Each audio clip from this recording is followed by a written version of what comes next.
Bonjour. Alors, cette vidéo, c'est une première pour moi, vraiment une première. C'est une vidéo de mon témoignage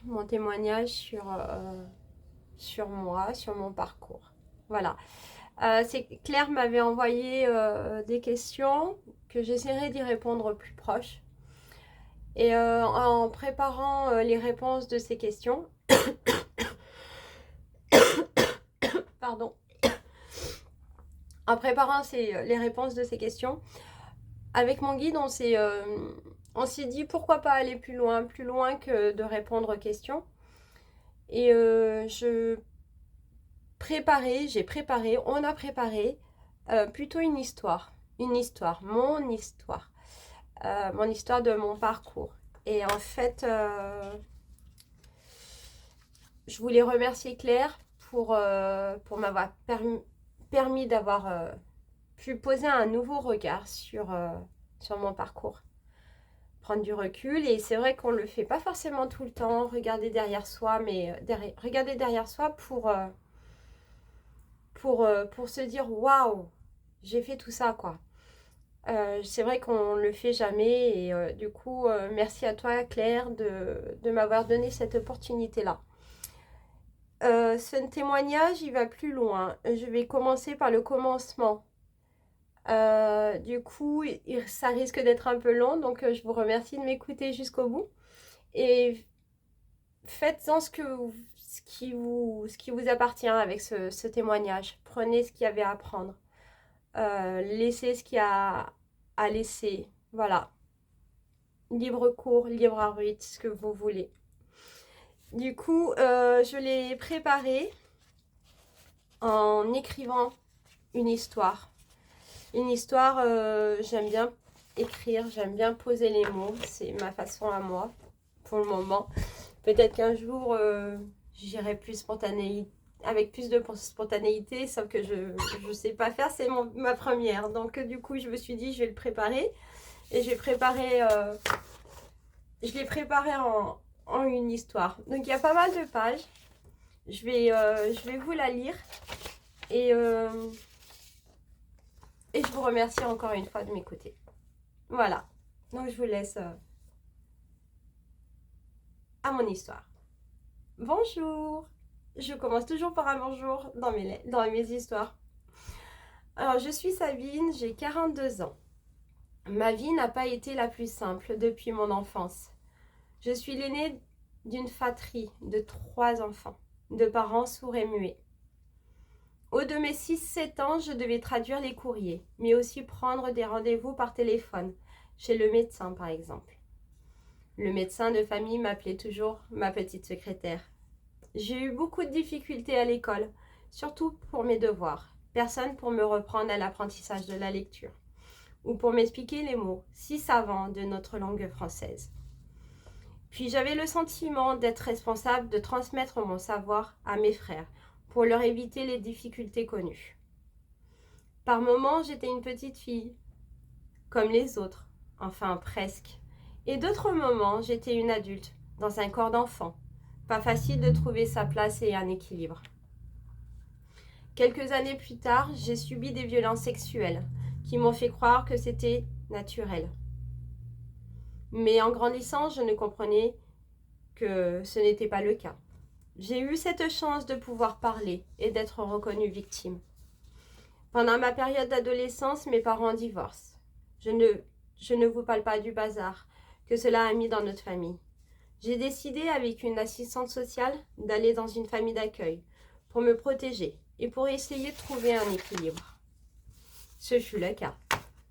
Étant ado de 17 ans, je ne parlais pas de mon état émotionnel, de mes peurs et d'être accusée d'avoir fait chavirer la famille, d'avoir quitté, lâché mes frères et ma mère, alors que, dans mon plus jeune âge, on me faisait comprendre que je suis responsable d'eux. Puis fut une belle rencontre, un coup de foudre. Si, je vous assure, un bel homme, avec sa casquette, 23 ans. Waouh, je craque pour lui. Nous flirtons ensemble, nous apprenons à nous connaître. J'apprends à faire confiance à un homme. Il connaît mon histoire. Il me soutient. Il me console pendant que mes larmes coulent. Il m'accompagne pendant le procès contre mon agresseur. Il attend. On attend. On attend le verdict ensemble. Il est patient. On s'aime. Les années passent. Nous vivons ensemble. On construit notre nid. Puis, à mes 23 ans, j'ai eu une petite fille qui a pointé le bout de son nez, le 11 février 2004. Quelle belle Célestine, magique. Nous attendons pas, on enchaîne sur le deuxième. Un garçon, Erwan.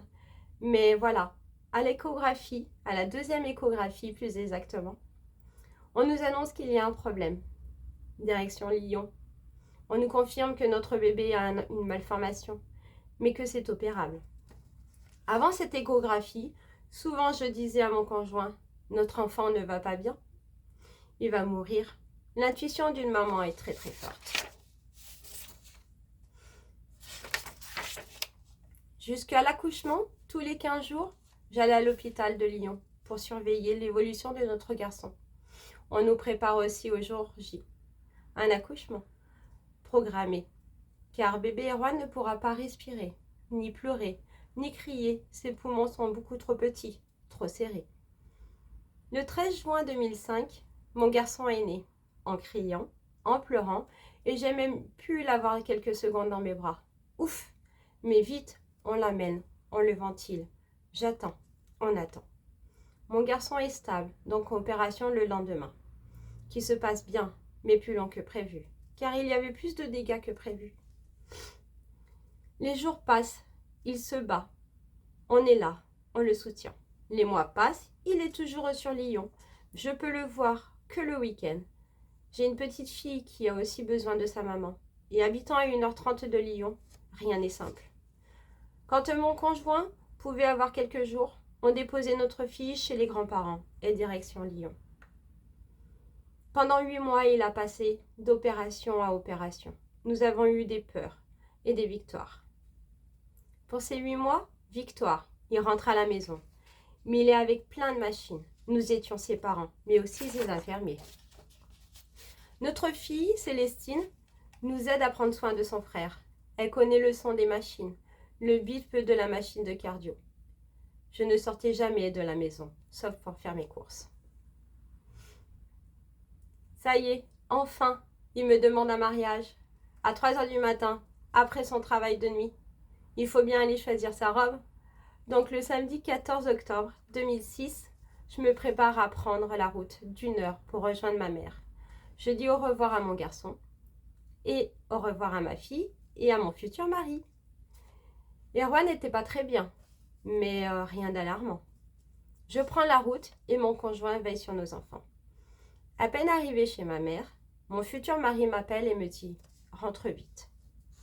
J'ai posé aucune question et je suis repartie. 1 heure de route, 1 heure d'angoisse. Mon homme me disait « J'attends les pompiers ». Une fois arrivé à la maison, les pompiers étaient encore là. Le médecin de famille était là. J'ai couru, car j'avais compris. Notre garçon s'est envolé pour un autre monde, le monde des anges. Tout s'écroule autour de moi. J'hurle de douleur, je pleure, je le prends dans mes bras. Puis ce fut le retour à la réalité de « On fait quoi? On appelle qui ?» Je regarde mon conjoint. Je prends tout mon courage pour lui dire « Faut prévenir la famille. » Nos voisins ont pris la liste que j'avais établie et l'ont fait pour nous. Ils ont même appelé les pompes funèbres. On s'est fait accompagner, aider par nos voisins. Ils nous ont pris en charge et pris soin de notre fille. La cérémonie arrive, préparée par ma belle-famille, pardon. J'ai décidé de mettre sa chanson préférée, mais il est vrai que nous avons pris des décisions sans vraiment s'en rendre compte. J'essaie d'avancer dans mon deuil. Avec mon conjoint, nous décidons d'avancer la date du mariage. On doit s'accrocher à nos projets. Et Célestine, qui vient de perdre son frère, a besoin de nous. 6 mois de préparation intense. Entre-temps, nous avons décidé d'avancer et d'avoir un autre enfant. Et ce fut rapide. Un garçon. L'angoisse, les peurs nous prend. Il doit naître le jour du décès de son grand frère. On nous rassure, il va bien. Mais nous demandons un meilleur suivi. Et le jour de l'anniversaire de naissance de notre bébé Ange, Donc le 13 juin, arrive la deuxième échographie. Et on ressort avec des larmes. On nous annonce que notre deuxième garçon a un souci aux intestins. Soit une mucoviscidose, soit trisomie, soit rien du tout. On nous fait des prises de sang, recherche génétique sur la mucoviscidose. 2 mois d'attente pour un résultat négatif. Une amyosynthèse, résultat négatif. Ouf, il a rien.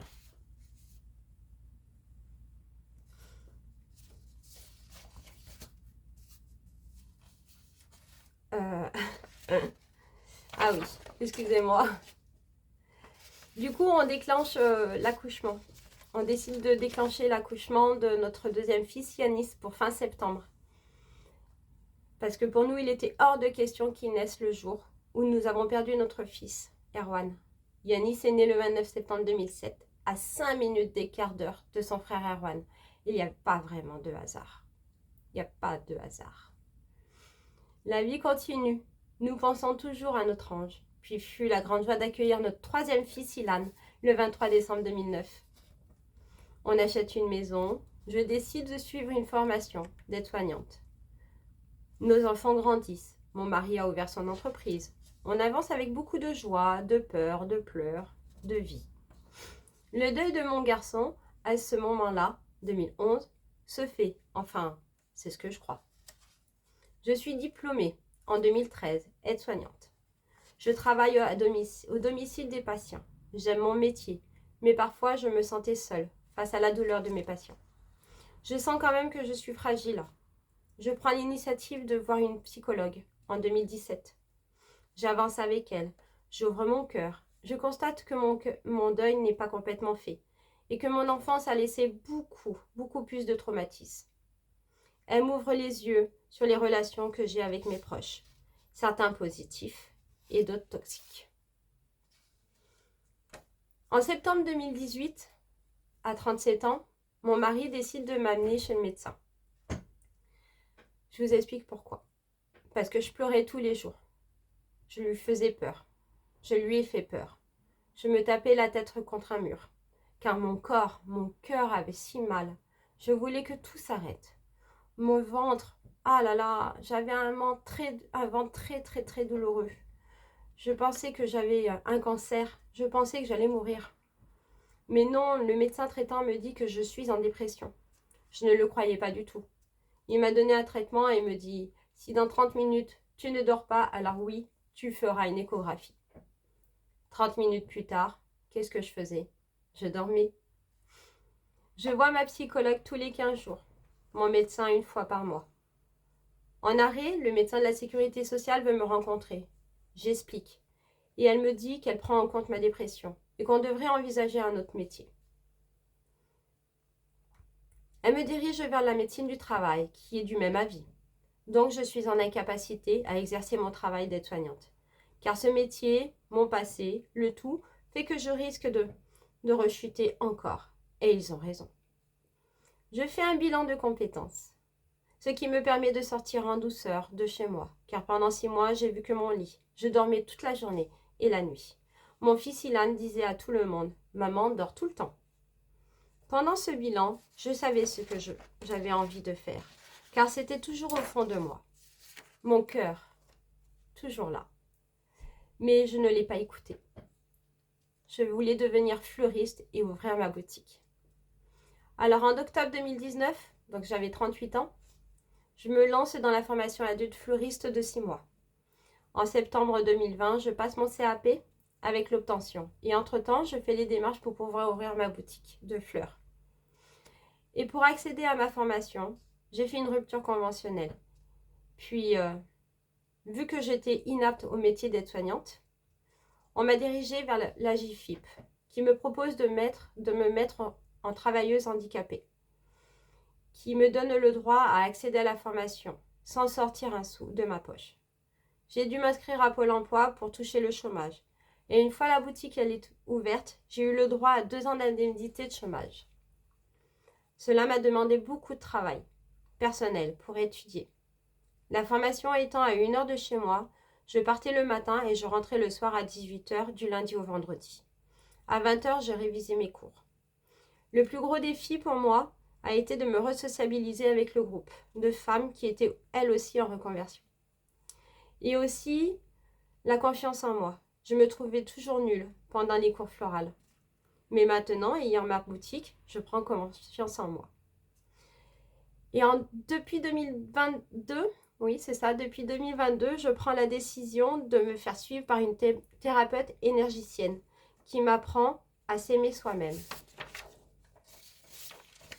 Et je vous assure, le chemin, je sais qu'il n'est pas terminé, qu'il me reste à faire. Mais je m'aime et je suis remplie d'amour pour moi. Ma force est l'amour pour la vie. Et même si ma vie a été un chemin rempli de virages, je la trouve parfaite. Car je suis ici à 42 ans à être moi, comme je le souhaite. Presque. Parce que c'est pas fini, bien sûr. Voilà, merci de m'avoir écouté. Si vous avez des questions, n'hésitez pas. Si je peux apporter un regard, une guidance, ce que vous voulez, il n'y a pas de souci. Pour moi, la vie, elle vaut le coup d'être expérimentée. Et ouvrir son cœur.